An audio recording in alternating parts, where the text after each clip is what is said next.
देहरादून में पत्रकारिता दिवस समारोह आयोजित। डिजिटल युग में फेक न्यूज पर जताई चिंता। देवभूमि पत्रकार यूनियन उत्तराखंड द्वारा हिंदी पत्रकारिता दिवस की पूर्व संध्या पर उत्तरांचल प्रेस क्लब देहरादून में पत्रकारिता दिवस एवं अभिनंदन समारोह का भव्य आयोजन किया गया। कार्यक्रम में पत्रकारिता की विश्वसनीयता, डिजिटल मीडिया और फेक न्यूज जैसे गंभीर विषयों पर विस्तृत चर्चा हुई। समारोह का मुख्य विषय डिजिटल युग में पत्रकारिता की विश्वसनीयता एवं फेक न्यूज की चुनौती रहा। कार्यक्रम में बतौर मुख्य अतिथि पहुंचे पद्मश्री प्रोफेसर BKS संजय ने कहा कि वर्तमान समय में पत्रकारिता फास्ट फूड की तरह हो गई है, जहां तेजी के कारण खबरों की गहराई और सत्यता प्रभावित हो रही है। उन्होंने कहा, पत्रकारों को तथ्यों की पुष्टि के बाद ही समाचार प्रसारित करने चाहिए। देखिए स्टार न्यूज़ प्लस के लिए उत्तराखंड के देहरादून से अमन कपूर की ये रिपोर्ट।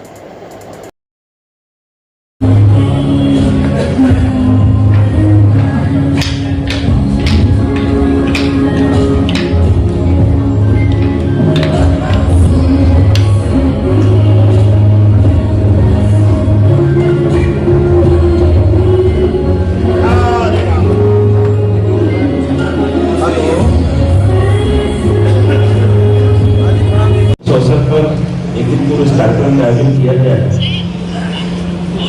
अभिनंदन समारोह के लिए आप लोगों ने आयोजित किया है। इस कार्यक्रम में प्रधान कर रहे मंचासीन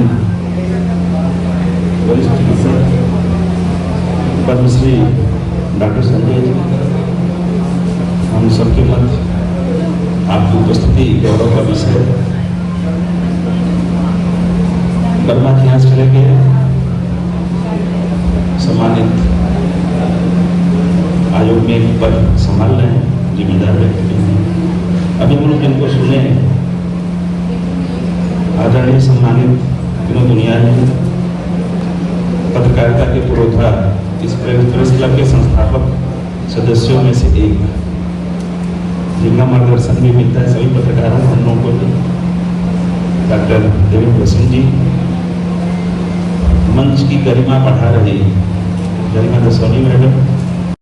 आज कार्यक्रम रखा गया, आपने 200 साल पूरे हो रहे हिंदी पत्रकारिता, लेकिन रोजा भी बहुत किस तरह से देखा? नहीं, देखिए बिल्कुल जो आज देखेंगे देवभूमि पत्रकार यूनियन के द्वारा जिस कार्यक्रम का आयोजन किया गया, इसमें रखा ही गया है कि जो सोशल मीडिया है और जो फेक न्यूज है वो निश्चित रूप से एक चुनौती है और सभी को मिलकर के इस चुनौती का मुकाबला करना है, क्योंकि जो कई विचार आए ये कहीं न कहीं राष्ट्रीय सुरक्षा से जुड़ा मामला है, कानून व्यवस्था से भी जुड़ा मामला है।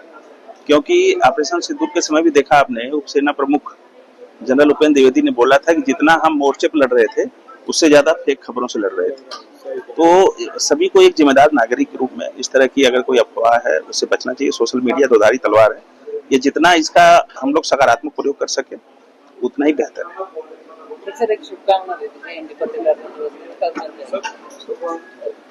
युवा पत्रकार जो है उनके लिए क्या एक संदेश देना चाहिए कि वो निष्पक्ष और मजबूत पत्रकारिता करें, सोशल मीडिया की जो फेक न्यूज वगैरह है? नहीं, देखिए वो तो कोई भी पत्रकार रहेगा तो निष्पक्षता की उम्मीद की जाती है। और पत्रकारिता देखिए, अगर कोई पत्रकार है तो उसके साथ जिम्मेदारी का भाव जरूर रहता है, क्योंकि सभी लोग एक पत्रकार के रूप में काम करते हैं, लेकिन कई बार वो बिना जिम्मेदारी के हो जाता है।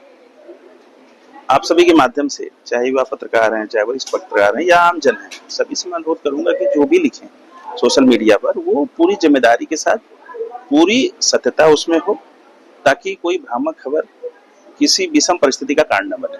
डिजिटल पत्रकारिता और जो डिजिटल पत्रकारिता को क्या किस तरह से आप देखते हैं, किस तरह से गिरावट?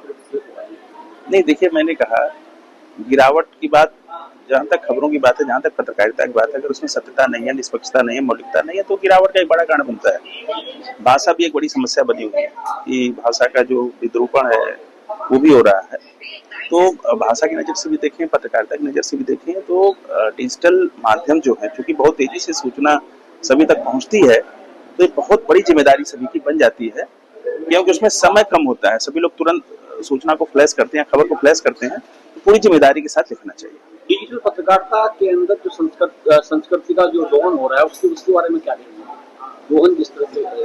ये देखिए, मैंने बिल्कुल ये बहुत बड़ी विचार का विषय है, और जैसा मैंने भी बताया और लोगों के विचार रखे, इस समग्रता से इसका चिंतन किए जाने की जरूरत है कि जो कहीं न कहीं जो हमारी भारतीय संस्कृति है, जो हमारी परंपराएं हैं, उनको बचाने में डिजिटल माध्यम जो है वो एक बड़ा सशक्त माध्यम है, लेकिन कहीं न कहीं के माध्यम से उसका विद्रूपण हो रहा है। तो हम सबकी जिम्मेदारी बनती है कि हम लोग उसको अक्षुण्ण रखें, जो भारतीय परंपराएं हैं, जो संस्कृति है, उसका संरक्षण भी करें, उसका संवर्धन भी करें। आज के कार्यक्रम से क्या संदेश पत्रकारों को जाएगा? देखिए, बहुत ज्वलंत मुद्दा रखा था, जैसा मैंने कहा, बहुत ज्वलंत मुद्दा रखा था फेक न्यूज और जो हमारा सोशल मीडिया का प्रयोग है, उसको जिम्मेदारी के साथ कैसे हम लोग करें, सोशल मीडिया से या भ्रामक खबरों से कैसे बचे, वो एक चिंतन यहाँ किया गया है। और उसका देखिए, चूंकि सभी लोग जो सुन रहे थे वो भी पत्रकारिता से जुड़े हैं, जो लोग बोल रहे थे ज्यादातर कहीं ना कहीं परोक्ष और प्रत्यक्ष रूप से जुड़े हुए हैं पत्रकारिता से, तो उसका लाभ